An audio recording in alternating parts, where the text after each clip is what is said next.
Halo teman-teman, di edisi kali ini gue akan spesial bahas soal Manchester United, to be precise atau tepatnya penjaga gawang. Karena kebetulan ya ini hari yang tanggung, mau bahas preview juga udah terlalu dekat, mau bahas hasil juga masih belum berlangsung pertandingannya. Karena gue rekam ini jam 16.28 waktu Indonesia Barat hari Sabtu tanggal 2 Desember dari kota Solo di ruangan yang sempit ini di kubikel tepatnya di Bobo Box. Nah, jadi gue akhirnya mikir gue milih topik ini karena kebetulan gue juga berprofesi sebagai seorang penjaga gawang dulu waktu zaman ya amatir lah atau di kuliahan. Jadi mungkin gue punya perspektif dikit yang akan gue kasih terkait dengan penampilan Andre Onana, portiere penjaga gawang dari Manchester United yang mendapat sorotan tapi mendapat pembelaan juga dari Erik ten Hag. Nah, sebelum gue membahas masalah Andre Onana, gue nggak tahu nih gua posting video ini jam berapa, mungkin jam 5:30, mungkin jam 6, jadi hanya sebentar waktu. Gue ada 2 tumbler yang akan gue kasih kalian, sederhana aja, tinggalin komen kalian apapun itu terkait pertandingan final U17 antara Jerman dan Prancis. Siapa yang lolos dan skornya berapa? Nah, 2 kali 45. Kalau yang benar dan tercepat akan gue kasih 2 tumbler ya. Oke, langsung aja kita ke inti topik kali ini. Jadi beberapa kali ya gue memberikan prediksi analisa terkait dari Manchester United ya. Ini gue ulang lagi mungkin kalau yang ngikutin podcast gue, mulai dari Cristiano Ronaldo, mulai dari Jadon Sancho, mulai dari Harry Maguire yang gue nilai jelek ya 2 tahun lalu, mungkin bahkan 3 tahun lalu, dan terbukti benar semuanya. Kemudian juga soal Andre Onana yang gue rasa waktu itu gue kritik ya, Manchester United Erik ten Hag membeli Andre Onana instead mempertahankan De Gea yang sudah mau diturunkan gajinya jadi kurang lebih setengah, dan juga dengan catatan dia adalah kiper dengan the most clean sheet di musim sebelumnya ya, atau tahun lalu. Tapi kemudian membeli Onana dengan iming-iming atau dengan gimmick adalah ini bisa build up serangan, which is ternyata not even build up serangan yang nggak banyak berfungsi atau banyak kontribusi, tapi basic fungsi seorang penjaga gawang sebagai ya menghalau bola atau menghalau timnya dari kebobolan malah nggak berfungsi dengan baik ya. Terbukti beberapa kali Andre Onana melakukan kesalahan individu, dan tentunya gue akan fokus kesalahan 2 gol yang tercipta ke gawang Manchester United oleh Galatasaray di matchday kelima Liga Champions kemarin. Nah, setelah pertandingan Ten Hag memang mengatakan atau membela, udah pasti ya nggak ada pelatih yang nggak membela anak buahnya sejelek apapun penampilannya, kecuali kalau masalah di luar teknis ya, itu pun biasanya ditutupi lah paling nggak, kalaupun nggak dibela. Nah, Ten Hag mengatakan Andre Onana is the Premier League second best goalkeeper based on stats. Nah, ini gue biasanya orang yang suka statistik, tapi menurut gue ini tidak bisa dibenarkan karena kenapa? Memang saat ini ada 3 penjaga gawang dengan clean sheet terbanyak, yaitu Sam Johnstone dan Crystal Palace, Nick Pope dari Newcastle, dan juga Andre Onana. Bedanya cuma, nah ini yang perlu kalian ketahui, dari 3 kiper ini, timnya itu mereka relatif banyak mendapat serangan, mendapatkan shoot on goal. Sementara MU tidak sebanyak Crystal Palace atau Newcastle. Artinya kalau ada kebobolan maka itu banyak dikontribusi oleh sang penjaga gawang. Ini kita bicara di leave it di EPL alone ya. Belum lagi kesalahan yang nanti kan gue bahas di Liga Champions. Nah, dari kesalahan dari lini pertahanan itu yang tadi gue bisa paparkan, sebenarnya lini pertahanan Man United tidak buruk-buruk amat, lumayan. Tapi sekali lagi, banyak kesalahan-kesalahan mendasar elementer yang dilakukan Andre Onana saat pertandingan.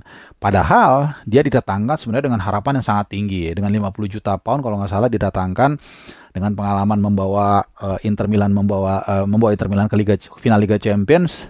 Dan ternyata kita lihat hasilnya tidak sesuai dengan ekspektasi ya. Walaupun tentunya saat ini tidak ada alternatif lain selain terus memainkan Onana. Tapi sampai kapan Erik ten Hag?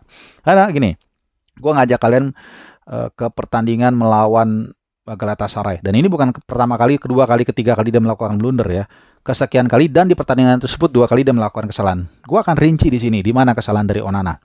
Pertama, gol tendangan bebas yang terjadi, ini penting banget lagi, dari 2-0 jadi 2-1 itu membuat pressure tuh berpindah dari Galatasaray menjadi di MU. Ketika free kick pagar betisnya sudah bagus, sudah oke, jumlahnya juga udah pas ya, 6 kalau nggak salah. Nah, cuman Andre Onana ini adalah, kalau gue lihat dari gerakannya, dia terlalu cepat menebak bola ke arah kiri, ke arah blind spot. Ya, sementara bola ditendang justru ke arah tiang jauh, dan ini yang terjadi sehingga akhirnya dia tidak sempat untuk balik arah gitu ya ke kanan, dan refleksnya juga lemah. Oke, tapi memang itu kencang dan dia sudah salah langkah sedikit. Nah, yang kedua itu membenarkan bahwa refleksnya sudah sangat atau sedang tidak baik-baik saja. Fitnessnya dipertanyakan. Ini yang sering gua ulas dan sering ditanya orang. Dari mana lu tahu dia tidak berlatih dengan baik? Dari outputnya, dari penampilannya, dari performanya di atas lapangan. Sama seperti ketika lu menguntit atau melihat apa yang dilakukan seorang target penjahat. Itu biasanya lu akan lihat di tong sampahnya. Jadi misalnya di situ ada bekas nasi bungkus, ya berarti dia makan nasi bungkus, misalnya makanan Padang gitu ya. Misalnya dia makan bembeng, pasti bungkusnya bembeng. Nah, itu juga dengan Andre Onana. Apa yang dilakukan di internal, di gymnya atau di sesi latihan, itu akan terlihat di outputnya di atas lapangan. Dan gol kedua itu menunjukkan hal tersebut. Bagaimana bola tersebut memang sebenarnya agak sedikit membingungkan. Kita harus objektif juga ketika ada percobaan tandukan dari Anthony Martial, sehingga dia mungkin agak sedikit terkecoh. Tapi jatuhnya bola itu tidak terlalu jauh dari jangkauan dia sebenarnya. Dan di sini berarti refleks berbicara. Sering sekali gue mengatakan kepada teman-teman bahwa kiper itu sebenarnya yang paling penting adalah pertama reading the game. Dari reading the game, maka dia akan punya positioning yang baik. Dari positioning yang baik, maka tentu refleks tidak perlu bekerja terlalu keras. Nah, ketika dua ini tidak bekerja dengan baik, maka benteng terakhirnya adalah refleks. Nah, di gol kedua atau ketiga ya, gue lupa, itu yang open play itu, yang dia blunder, itu sebenarnya bisa dijangkau sama dia. Tapi refleks dia, fitnessnya dia mungkin tidak terlalu bagus. Itu yang gue pertanyakan. Apa yang dilakukan dia selama sesi latihan? Apa yang dilakukan dia selama mungkin sedang game plan ya sebelum pertandingan? Apakah memang tidak maksimal atau tidak disiplin, atau mungkin bahkan dia tidak menjaga asupan makanannya sehingga fitnessnya tidak bagus, refleksnya juga tidak baik. Ya, ini yang menjadi pertanyaan, dan ini membuat akhirnya gue membuat judul ya, kalau memang sama kangen zamannya De Gea toh. Nah, karena apa? De Gea kalau gini-gini jagoannya. Positioning dia bagus. Memang bola silang dia, banyak yang mengatakan dia kurang. Tapi what the hell? Who cares? Musim lalu dia tampil sangat baik. Bukan hanya 14 clean sheet ya kalau gua nggak salah. Ya nanti koreksi, gua akan bikin correctionnya kalau memang salah. Tapi seingat gue dia 14 kali clean sheet, the most in Premier League 2022 and 23. Dan di luar itu dia juga salah satu yang paling banyak melakukan save.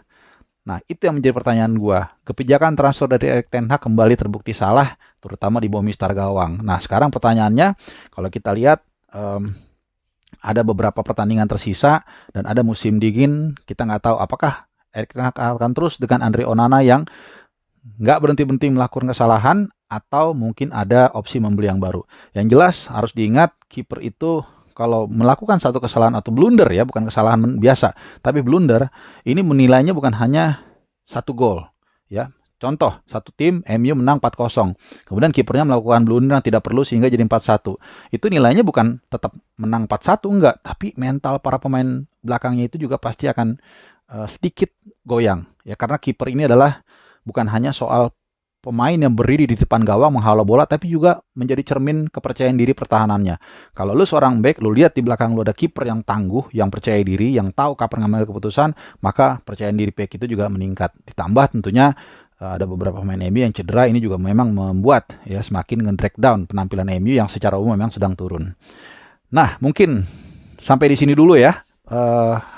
Podcast gua terkait dengan Andre Onana, sambil gua menunggu sesaat lagi nih, mungkin sekitar 2 jaman lagi gue akan ke Manahan untuk menonton final Piala Dunia U17 antara Jerman dan Pelajaris. Jangan lupa seperti yang gue bilang tadi, tinggalkan skor berapa menurut kalian, skor akhir. Kalau benar, gue akan kasih tumbler untuk 2 pemenang yang nebaknya tepat dan cepat.